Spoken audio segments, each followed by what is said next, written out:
ಇವಾಗ ನಿಮಗೆ ಪ್ರೆಸೆಂಟ್ ಮಾಡ್ತಿರೋ ಲೇಔಟ್ ಬಂದು ESI postal and other department employees housing cooperative ಸೊಸೈಟಿಗೆ ಅಟ್ಯಾಚ್ಡ್ ಆಗಿರೋ ಲೇಔಟ್. ನೀವು ನೋಡ್ಬೋದು ಇದೆಲ್ಲ ಏಕಾತ ESI ಮತ್ತೆ ಪೋಸ್ಟಲ್ ಗೌರ್ಮೆಂಟ್ ಅಫಿಷಿಯಲ್ಸ್ ತಗೊಂಡಿರೋ ಜಾಗಗಳು.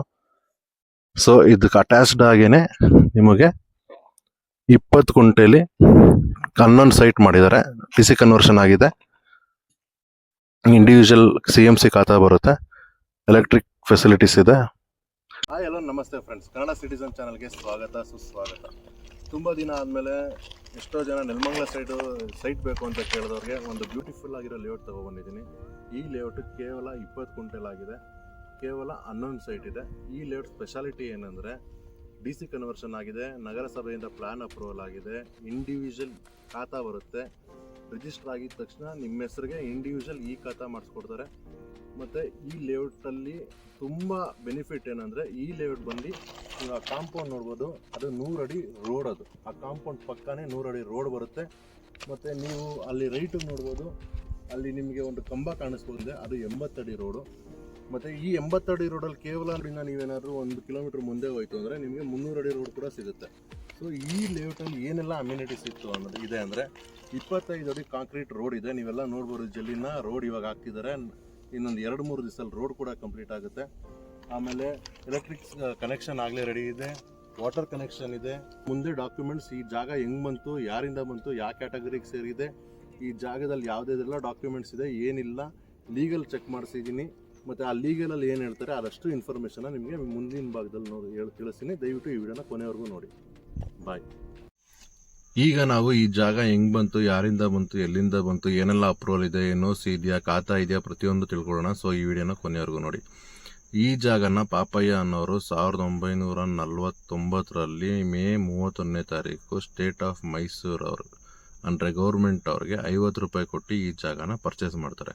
ಈ ಜಾಗದ ಸರ್ವೆ ನಂಬರ್ ಬಂದ್ಬಿಟ್ಟು 92. ಮತ್ತು ಈ ಟೋಟಲ್ ಏರಿಯಾ ಬಂದು 1 ಎಕರೆ 10 ಗುಂಟೆ. ಪಾಪಯ್ಯ ಅವರು ಈ ಜಾಗನ 1949ರಲ್ಲಿ ತೊಗೊಂಡಾದ್ಮೇಲೆ ರೆವಿನ್ಯೂಗೆ ಸಂಬಂಧಪಟ್ಟ ಅಷ್ಟು ಡಾಕ್ಯುಮೆಂಟೇಷನಲ್ಲಿ ಇವ್ರ ಹೆಸರನ್ನ ಚೇಂಜ್ ಮಾಡಿಸ್ತಾರೆ. ಅಂದರೆ ನೀವು ಯಾವುದೇ ಹಳೆ EC ಆಗಿರ್ಬೋದು, RTC ಆಗಿರ್ಬೋದು, ಖಾತಾ ಆಗಿರ್ಬೋದು, ಯಾವುದೇ ತೆಗೆದು ನೋಡಿದ್ರು 1949ರಿಂದ ಪಾಪಯ್ಯ ಅನ್ನೋರ ಹೆಸರು ಕ್ಲೀನಾಗಿ ರಿಫ್ಲೆಕ್ಟ್ ಆಗುತ್ತೆ.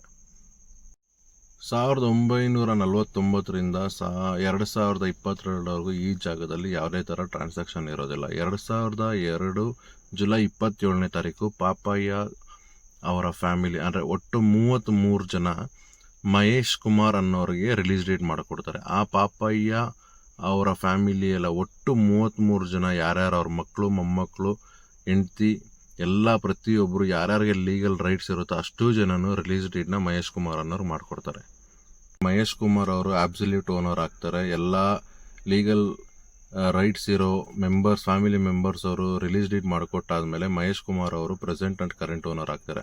2023ರಲ್ಲಿ ಏನಾಗುತ್ತೆ ಅಂದರೆ, ಅಕ್ಕಪಕ್ಕ ಇರೋ ಜಮೀನ್ ಓನರ್ಸ್ ಬಂದ್ಬಿಟ್ಟು ಈ ಜಾಗ ನಮ್ಮದು ಅಂತ ಕ್ಲೈಮ್ ಮಾಡೋಕ್ಕೆ ಶುರು ಮಾಡ್ತಾರೆ. ಆಗ ಮಹೇಶ್ ಕುಮಾರ್ ಅವ್ರು ಏನು ಮಾಡ್ತಾರೆ ಅಂದರೆ, ನೆಲಮಂಗಲ ಸಿವಿಲ್ ಕೋರ್ಟ್ಗೆ ಹೋಗಿ ಕೇಸ್ ಹಾಕ್ತಾರೆ. ಕೇಸ್ ಹಾಕ್ಬಿಟ್ಟು ಅದರಲ್ಲಿ ಏನು ರಿಕ್ವೆಸ್ಟ್ ಮಾಡ್ತಾರೆ ಅಂದರೆ, ಈ ಜಾಗ ನಂದೇ ಅಂತ ಡಿಕ್ಲೇರ್ ಮಾಡಿಕೊಡಿ ಅಂತ ಹೇಳಿ ಕೋರ್ಟ್ಗೆ ಅಪ್ಲಿಕೇಶನ್ ಹಾಕ್ತಾರೆ.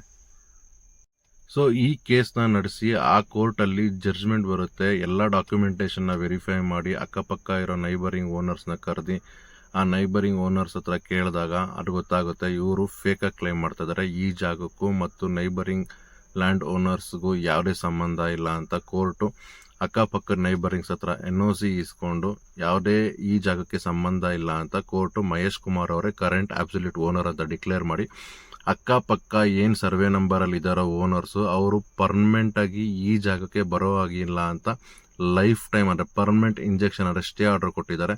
ಸೊ ಕೋರ್ಟ್ ಹೇಳೋ ಪ್ರಕಾರ ಈ ಜಾಗದ ಕರೆಂಟ್ ಓನರ್ ಬಂದು ಮಹೇಶ್ ಕುಮಾರ್ ಅವರು.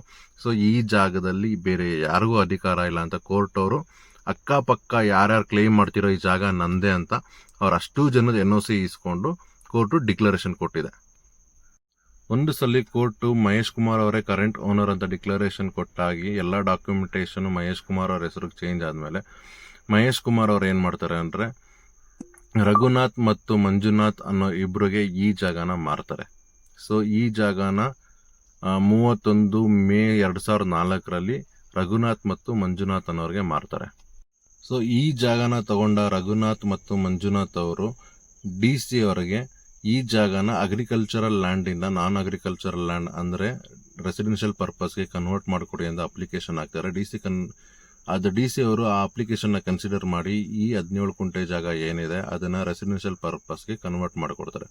ಒಂದ್ಸಲಿ ರೆಸಿಡೆನ್ಷಿಯಲ್ ಪರ್ಪಸ್ಗೆ ಕನ್ವರ್ಟ್ ಆದಮೇಲೆ ರಘುನಾಥ್ ಮತ್ತು ಮಂಜುನಾಥ್ ಅವರು ನಗರಸಭೆ ಅಂದರೆ ನೆಲಮಂಗಲ ಪ್ಲಾನಿಂಗ್ ಅಥಾರಿಟಿ ಅಥವಾ ನೆಲಮಂಗಲ ನಗರಸಭೆಗೆ ಹೋಗಿ ಈ ಜಾಗಕ್ಕೆ ಸಂಬಂಧಪಟ್ಟ NOC ಅನ್ನು ಕೂಡ ತಗೋಬರ್ತಾರೆ. ಅಂದರೆ ಈ ಜಾಗದಲ್ಲಿ ಯಾವುದೇ ತರಹ ಗೌರ್ಮೆಂಟ್ ಅವರು ಏನು ಮುಂದೆ ಪ್ರಾಜೆಕ್ಟ್ಸ್ ಮಾಡೋದಿಲ್ಲ ಅಂತ ನಗರಸಭೆಯವರು NOC ಕೂಡ ಕೊಟ್ಟಿದ್ದಾರೆ. ಆ NOC ಕೂಡ ನಾನು ನಿಮಗೆ ಡಿಸ್ಕ್ರಿಪ್ಷನಲ್ಲೂ ಅಟ್ಯಾಚ್ ಮಾಡಿರ್ತೀನಿ ಮತ್ತು ಸ್ಕ್ರೀನ್ ಮೇಲೆ ಕೂಡ ತೋರಿಸ್ತೀನಿ.